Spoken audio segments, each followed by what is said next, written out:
Hi guys, Licentiate here from the Rift Forums and Igneous1 on YouTube, here today doing another of my series of Rift Warfront guides. Today we're going to cover Port Scion. If ever there was a Warfront that could use a comprehensive guide, this is it. Yada yada yada preamble, let's go. There's a ton of information to cover, so let's do a very quick review of the map. Don't worry if this goes by too fast, we'll be going over everything in more detail as we progress through the guide. Port Scion is probably about the same size as the Codex map, but its layout takes some getting used to. Guardian Graveyard is here, Defiant Graveyard is here. Each faction has an NPC boss. Defiant NPC boss is marked with the red arrow, Guardian NPC boss with the blue arrow. Each faction also has two structures. Defiant have the Planar Flux and Planar Capacitor shown here with red circles. Guardian have Idol of the Plains and Idol of the Gods marked here with blue circles. There are two NPC mini-bosses marked here with yellow circles. To the south is the Shade Touch Terror, and to the north on the church balcony is Ithluck the Maimed. 1 minute after the match starts, a flag will spawn on the bridge. Capturing this flag will cause it to serve as a second graveyard for your faction, allowing them to respawn in the middle of the map closer to the action. Lastly, there are 4 spawn points for Source Stones, 1 to the south of the bridge, and 3 in the back of the church on the ground level. Almost everything in Port Scion is related to something else in some way. The easiest way to explain is to address each component individually, and then we'll try to tie it all together at the end. We're coming around to the NPC mini-boss south of the bridge, and in behind him is one of the Source Stones. The mini-boss here is the Shade Touch Terror. It's an elite mob with a little over 40,000 hit points. It doesn't hit very hard and can sometimes be killed solo by a reasonably geared player as long as the enemy team doesn't decide to intervene. The team that kills this mini-boss will earn 50 points. You can see here also a couple of humanoid NPCs. These are non-elite endless court mobs that you'll find throughout the Warfront, and there are quests here that we'll get into a little later that involve killing 10 of these mobs. I stuck around for a while to help this warrior kill the mini-boss, but then an enemy warrior shows up to spoil our good time. So like the well-qualified rogue I am, I bolt. Sorry guy, I've got a guide video to make. I'm now heading directly north, and dead ahead is the bridge. The flag has just spawned and our team is about to assault it. The bridge flag functions similar to the flags in Codex. You assault it and a timer starts counting down. If the timer reaches 0, your team gains control of the flag.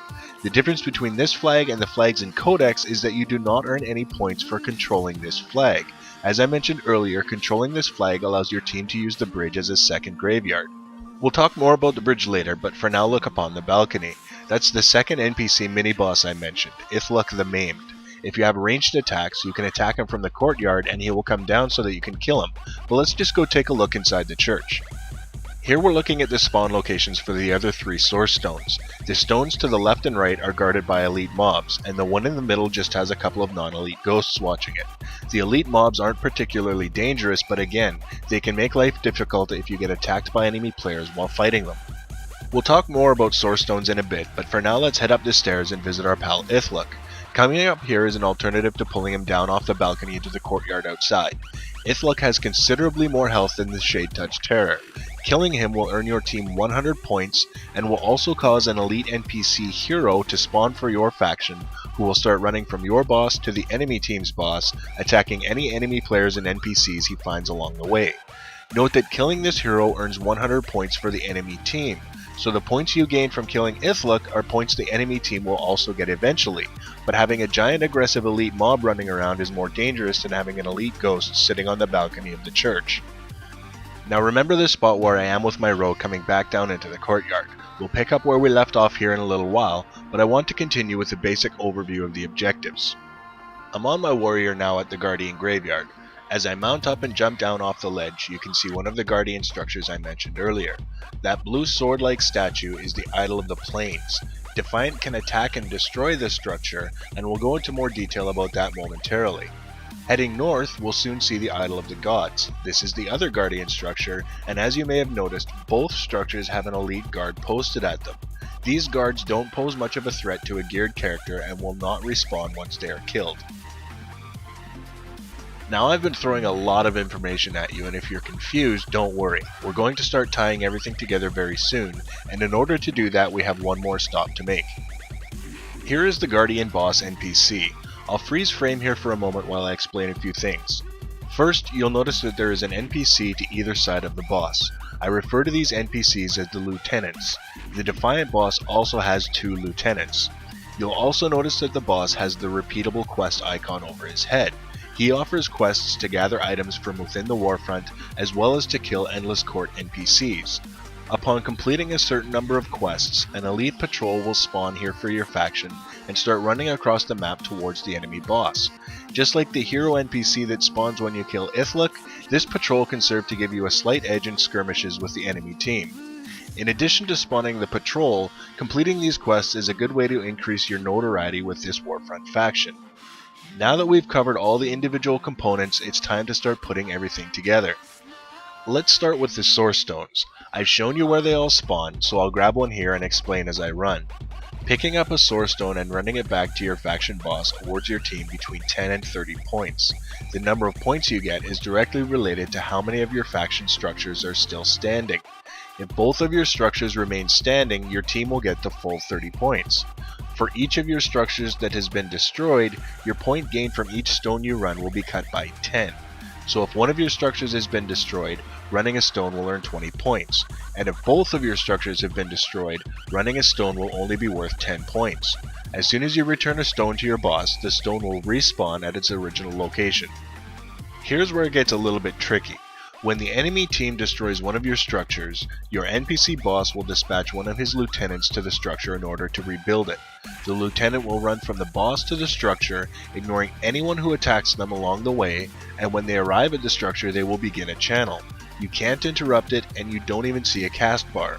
If the enemy team is able to kill your lieutenant before they finish channeling, the attempt to repair the structure will fail, and the structure will obviously remain destroyed. If the lieutenant is able to finish repairing the structure, they will remain at the structure to defend it. If the enemy team destroys the structure a second time, it cannot be repaired for the duration of the match. Now you'll notice as I returned the stone that both of the lieutenants are gone. This is because the Defiants have destroyed both of our structures at least once, meaning the lieutenants have been sent to rebuild them and our boss no longer has his lieutenants to defend him. I should mention before I forget that the first time you destroy an enemy structure in any given match, your team earns 100 points. So if you destroy both of the enemy team's structures, even if they get rebuilt by lieutenants, you will still have gained 200 points. So we've covered each of the objectives and we've covered how they play off one another. Before I get into the actual strategy, I just want to go back to the bridge and explain what I meant earlier about how having a second graveyard can be a benefit or a curse. In any other warfront, your graveyard is mostly designed so that the enemy can't attack you as you spawn. That's not true with the graveyard on the bridge. If the enemy team is able to bring enough people to the bridge while your team controls it, they can enter an almost endless cycle of spawn camping your team. Few things are more frustrating than rezzing into a hail of AoE and dying almost immediately. You can't control what your teammates decide to do, but if you're smart, you'll size up the enemy and decide whether or not your team has the muscle to defend the bridge and keep it from being camped. If the enemy team is dominating you everywhere else, you're often better off just leaving the bridge alone. If you can defend the bridge while you control it, having a graveyard in the middle of the map brings you closer to source stones and structures and gives your team a slight edge when you and your teammates don't have to run so far to get back into the action after they die.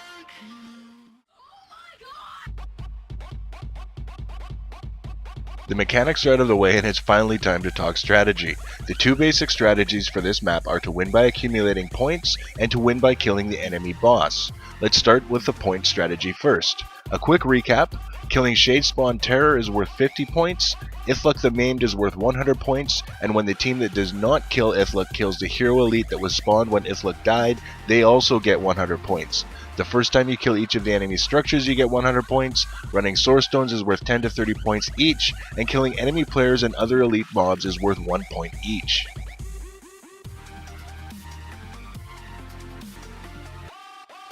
Based on that, the basic strategy for winning by points is to kill the Shadespawn Terror and Ithluk the Maimed, destroy the enemy's structures, and then run source stones to your boss while defending your structures and your boss as necessary. With this strategy, it's very useful to make sure that after you destroy the enemy's structures for points, you make sure they stay destroyed. Ideally, this means killing the enemy lieutenant before they can rebuild it, but if you can't manage that, it's still a good idea to destroy the structure after it is rebuilt. The reason we do this is to cut the enemy team's point gains from stones if they should happen to sneak some by you. This strategy is more PvP centric, and if your team is successful, it can easily award more favor and prestige per match than any other warfront. The downside to this strategy is that if you can't control the courtyard north of the bridge and the church itself, you're going to have a hard time winning the match solely by accumulating points. With this strategy, it helps to make frequent use of your map to see where your teammates are. If you find yourself unsure of where to go, join up with some nearby teammates. It's also very important to pay attention to the notifications showing up in the middle of your screen. If you're seeing notices that one of your structures or your boss is under attack, you need to respond to that. You'll notice I didn't say anything about the bridge. I've already covered that, but suffice it to say that the flag on the bridge is to Port Scion what the Codex flag is to the Codex Warfront. Players who don't really know what they're doing will tend to flock to it, and they'll just keep running from their graveyard to the flag all match long because they don't know any better. This can make it hard to manage the things that actually earn points. Decide for yourself if trying to take or defend the bridge is producing positive results. If it's not, shift your attention to the courtyard or the enemy's structures. Sounds simple, doesn't it? That's because it is. The difficulty players seem to have on this map is not so much that the point strategy is complicated, it's that they don't understand the basics. Once you understand how everything works together, being able to intelligently assess what is happening and respond accordingly is pretty straightforward. And that brings us to the second strategy, which is winning by killing the enemy team's boss. Your team might decide to do this because the other team has a lead in points. Maybe both of your structures have been destroyed, so running source stones for the win would take forever, or you can't maintain control of the courtyard and church. Sometimes one or both teams will decide to go straight for bosses at the very start of the match, choosing for the quick win. Regardless of why your team decides to go this route, it's a very simple process. The first thing you'll want to do is destroy at least one of the enemy team's structures. This will draw out one of the lieutenants away from their boss to make for one less elite mob you're fighting when you do get to the boss. You don't have to worry about killing the lieutenant that comes out to repair the structure. From here, you can either destroy the other enemy structure to draw out the other lieutenant, or just push straight for the boss. Remember when my rogue was coming down out of the church? Let's pick up where we left off there. Take a look straight ahead off in the distance. See the fighting going on? That's some of my teammates already attacking the enemy boss. We're not even 3 minutes into the match at this point. As I come down off this ledge, you'll see they destroyed the planar flux on their way up to the boss. It really is that simple. Going straight for the enemy's boss at the start of the match is sometimes referred to as a boss zerg, and it's a controversial approach to winning the match. Some people say it turns a PvP warfront into a PvE race. You don't earn nearly as much favor or prestige per match as you would by winning by accumulating points, but if you're just trying to get a warfront daily done, this can be a quick and easy way to do it. Keep in mind, however, that zerging the boss for the quick win isn't the only reason your team might decide to kill the enemy's boss. Like I said, if you're losing the match based on points, sometimes pushing on the enemy boss can salvage what would have otherwise been a loss.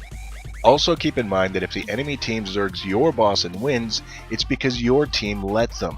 Unless the enemy team solidly outmatches you, it doesn't take much to foil their attempt to kill your boss. Take out their healers and your boss will help you take care of the rest. You can see here that out of a team of 20 players, we've only got a total of 8 players here attacking this boss. If the enemy team had sent even a few people over here to mess with us, we probably would have failed. This is why I mentioned earlier that it's important to pay attention to the notices in the middle of your screen and respond accordingly. If you see a notice that your boss is under attack and you think you're doing the smart thing by trying to capture the bridge, you might be in for a surprise. The strategies for this map are very simple, but sometimes deciding where to go and what to do is not. If your team isn't working together, this can be a very frustrating map to play. If your team controls the courtyard and church and the enemy team goes after one of your structures, defending that structure becomes a priority over going after the enemy structures or trying to capture the bridge. If your team is only having partial success controlling the courtyard and church, destroying enemy structures is a much higher priority than trying to capture the bridge. If your team is behind on points by a substantial margin, pushing on the enemy boss is a much smarter choice than continuing to try and run stones or trying to capture the bridge. Why do I hate the bridge so much? Because it's stupid. Leave it alone. That about does it for this guide. If you have anything to add or any other feedback, leave a comment below, and as always, don't forget to subscribe to my channel. Cheers guys, see you next time.